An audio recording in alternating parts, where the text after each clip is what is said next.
नमस्कार दोस्तों, स्वागत है आपका हमारे चैनल आचार्य जागेंद्र मिश्रा में। दोस्तों, अच्छे कर्म करने वाले को बुरा फल क्यों मिलता है और बुरे कर्म करने वाले को अच्छा फल क्यों मिलता है, ये सवाल अधिकांश लोगों के मन में आता है कि आखिर भगवान हमारा साथ क्यों नहीं देते, हमारी प्रार्थनाएं, हमारी मिन्नतें क्यों नहीं सुनते। ऐसे सभी सवालों के जवाब भागवत कथा में सुनाए जाने वाले एक प्रसंग से पाए जा सकते हैं। प्रसंग के अनुसार एक ग्वाला भगवान की बहुत सेवा करता है। वो हर दिन नियम से मंदिर जाकर सच्चे मन से भगवान का स्मरण करता है। उसकी भक्ति का सिलसिला कई सालों तक ऐसे ही चलता रहा। एक दिन उसकी भक्ति से प्रसन्न होकर भगवान श्री कृष्ण ने उसे मंदिर में दर्शन दिए। प्रभु को अपने समक्ष साक्षात देखकर उस ग्वाले की आंखों से आंसू बहने लगे। वो बोला कि हे प्रभु, मैं वर्षों से इस दिन का इंतजार कर रहा था। मैं प्रतिदिन आपकी मूर्ति देखकर सोचता था कि मेरे स्वामी सदियों से इसी तरह खड़े होकर भक्तों को दर्शन दे रहे हैं। आप निश्चित ही थक गए होंगे। प्रभु, मैं आपके लिए कुछ करना चाहता हूँ।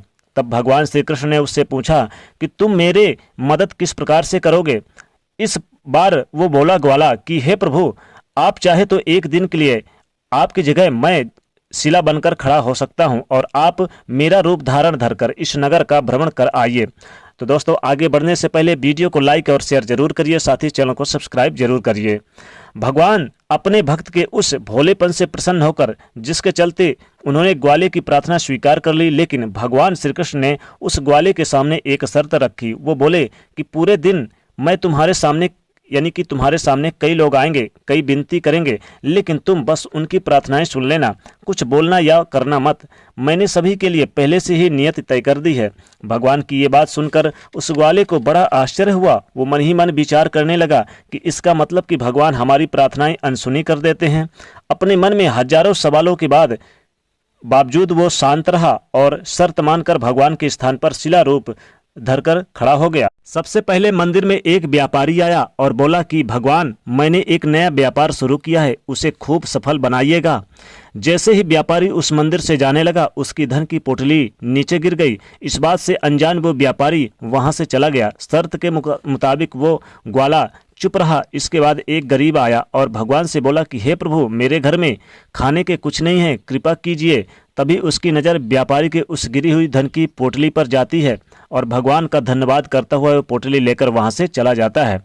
तीसरा व्यक्ति मंदिर में एक नाविक आता है। वो कहता है कि हे प्रभु, मैं काम की तलाश से समुद्र पार करके उस ओर जा रहा हूँ, मेरी यात्रा में कोई अड़चन ना आए, ऐसी कृपा कीजिए। नाविक भगवान से प्रार्थना कर ही रहा था कि उतनी ही देर में व्यापारी नगर से सैनिकों को लेकर मंदिर में आ जाता है और कहता है कि मेरे बाद मंदिर में ये नाविक ही आया है।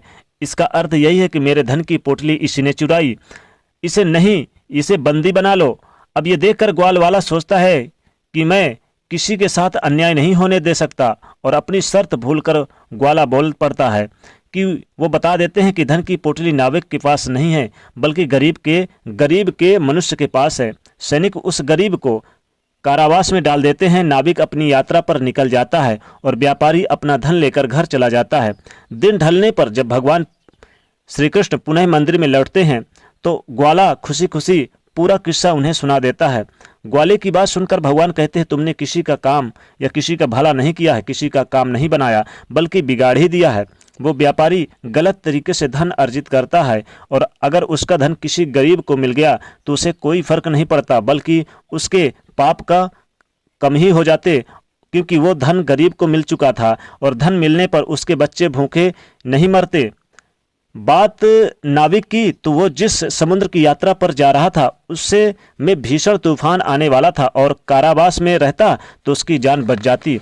भगवान की बात सुनकर ग्वाले को समझ आया कि सुबह जिस बात पर आश्चर्य कर रहा था, असल में उसका अर्थ था। दोस्तों, इस तरह हमारे जीवन में कई बार मुसीबतें आ जाती है जब हमें लगता है कि हमारे साथ बहुत गलत हुआ, भगवान ने हमारे साथ अन्याय किया, परंतु इस घटना के पीछे भगवान कि क्या मंशा होती है, हम इस बात से अनजान होते हैं, अनभिज्ञ होते हैं।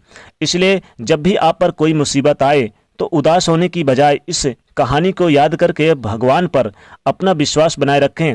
आज के लिए बस इतना ही दोस्तों। अगर आपको ये वीडियो पसंद आया हो तो एक बार कमेंट सेक्शन में जय श्री कृष्ण अवश्य लिखिए और वीडियो को लाइक शेयर अवश्य करिए, साथ ही चैनल को सब्सक्राइब करिए। जय श्री कृष्ण।